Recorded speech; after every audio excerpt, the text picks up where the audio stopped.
Hey, what's up? This is Sifu Kuttel, and I'm back here in the corner of the office at the Dog Phi Wong Center. This has been my home for the past week, and is going to be my home for the next couple weeks coming up, because we have two big events for the Plum Blossom International Federation, and they're both happening on the same day. So September 9th is going to be huge.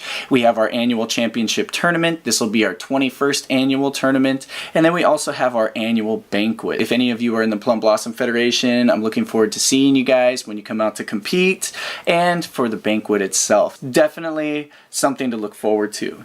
I also wanted to give you guys a quick heads up. If you guys can, pick up September-October issue of Kung Fu Tai Chi magazine. Not only is it their 25th year anniversary, which is huge, but it's also got an article that I wrote about push hands. So you'll notice it. There's Grandmaster Dog Phi Wong, there's Sifu Deng, and it's got not just an overview of push hands, but 4 tips to help you improve your push hands.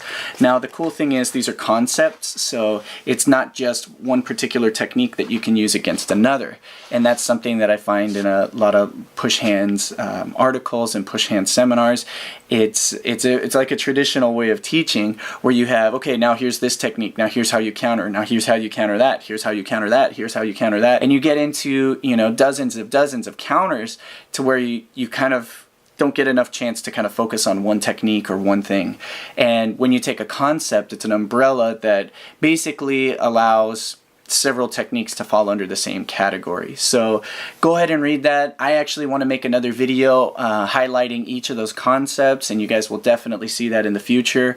But in the meantime, you know, pick up the magazine, give it a good read, check out those pictures of Grandmaster, and, you know, support, you know, magazine and me as well. I enjoy writing those articles. It's fun for me to do. It's nice to get some of my ideas out on a more broader spectrum.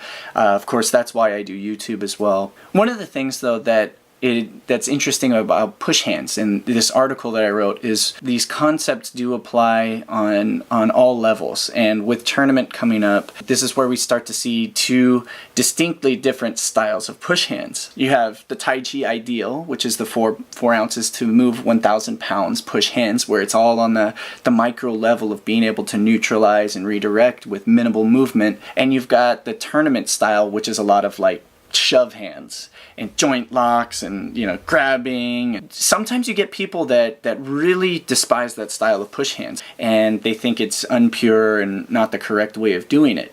But to me personally, I feel like it is actually a very beneficial way of training your push hands. So yes, I do place a huge emphasis, and I think it's more important to focus on the minute, the efficiency, and those concepts within, like you see in the article, but also being able to apply it at a more dynamic pace where people are starting to shove, where people are starting to grab. If you limit yourself to only one context of push hands, you're going to put yourself in a box that you're not going to be able to translate your concepts and your techniques outside of. Ideally, push hands should help your fighting. And it's not on the level of like if you get really good at soft push hands and knocking people over, that all of a sudden your stand-up fighting is going to be incredible. But on the other hand, you know, when you're working in with the movement in the scuffle, you're going to be able to deal with punches when you're taking punches better, rolling them off, or just reducing the effect of the punches and kicks. But you're also going to be able to better place your strikes when you need to dig in with more power.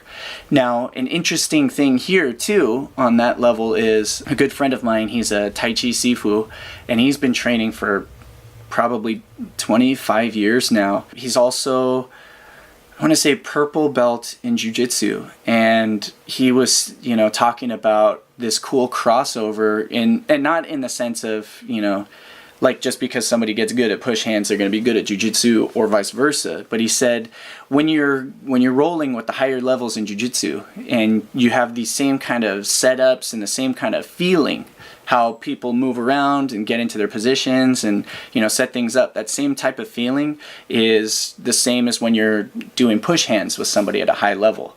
Which is neat to hear because it's an understanding of movement. It's an understanding of using our bodies, and no matter what, when you get into a high level of something, the efficiency is going to have a certain feeling. And it's neat to have that dynamic and that trade-off from 2 distinctly different martial arts. Again, Just because you're good at push hands doesn't mean you're going to be good at jiu-jitsu. And just because you're good at jiu-jitsu does not mean you're going to be good at push hands. It will help, but it doesn't automatically cross over. But one of the other things, you know, going back to it, tournament push hands is a great exercise if you want to get some good real-time application of those basic concepts that you do. Growth is tough when it comes to push hands, because if you go in with the competitive push, shove, joint lock, grab, pull, all that stuff, you're going to excel pretty fast. You're going to do much better than your classmates who are trying to focus on these smaller things, but at a certain point you're going to plateau. If only you focus on the ideal style of push hands, it's going to take a lot longer for you to grow into push hands, but in the long run you'll make more progress. With that said, I think the best plan of attack if you want to get good at push hands is be adaptable to both. So set some time to train in both contexts. Focus on the ideal and try to apply that in that shove hands competitive tournament mode, and you will actually make leaps and bounds in your progress. It's that yin and yang. You have to experience both sides of it, and you can't just stick to one to think that you're going to get good at both. That's what's nice about tournament, that unpredictable opponent, because when you go to tournament, it's not the people that you usually work with. So really, it's a good way to it's that litmus test, you know? You're testing your skills. You're gauging how much progress you've made. Plus, if you go to tournaments every single year, it gives you a better gauge of progress. You can see how you did last year versus these people. Of course, they're going to improve, you're going to improve, so it may not seem as drastic, but all of a sudden, when things jump and you notice like either your opponents are way better than you all of a sudden, means you got to kick up your training, or if all of a sudden you do super well against your opponents, you start to realize that your training has paid off. So that's all I wanted to mention in this video. I got to get back to tournament paperwork, but I hope to see you guys at tournament and at banquet. And if you guys have any questions, feel free to drop me a line, leave a comment here. You can find me on Facebook as well, Instagram and Twitter. So if you want to chat about any of these things, feel free. I'll try to get back to you as soon as I can. But again, I'm going to be pretty busy with tournament prep and banquet prep. Again, thank you guys for watching. Thanks for all the support.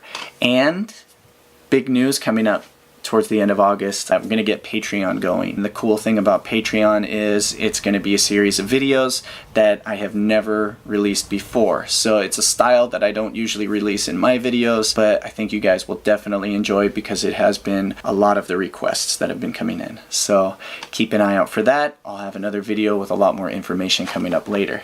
Till next time, this is Sifu Kuttel. Bam! Fist with a forearm.